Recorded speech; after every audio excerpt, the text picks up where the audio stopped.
আসসালামু আলাইকুম গাইস। আজকে আসলে গৌরীপুরের আলামিন ভাইকে নিয়ে কিছু কথা বলবো। আলামিন ভাই আসলে ভিডিওর জন্য আমাদের জন্য অনেক সুন্দর সুন্দর ভিডিও উপহার দেয়, ভিডিওর জন্য অনেক সেরা। আলামিন ভাই কিন্তু সাম্প্রতিক একটা ভিডিও করতে গিয়ে পুকুরের মধ্যে ভিডিও করতে গিয়ে পেট্রোল দিয়ে আগুন দিয়ে ভিডিওটা করতে চাইছিল। সে ভিডিওটা আসলে অনেক রিস্কি ছিল, আলামিন ভাইয়ের এটা নেওয়া উচিত হয় নাই, কিন্তু আলামিন ভাই নিয়ে নিছে। যাই হোক, আমাদেরকে আনন্দ দেওয়ার জন্য।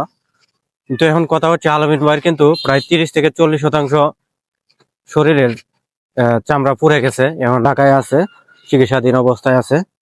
আসলে শেষ কথা হলো, আলামিন ভাইয়ের জন্য দোয়া চাই।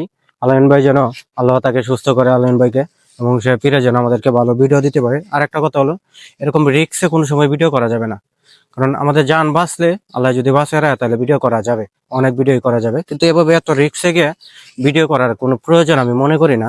যাই হোক, আলামিন ভাইকে আল্লাহ সুস্থতা দান করুক, আর আলামিন ভাই যেন এরকম ভিডিও না করে, অনুরোধ রইল।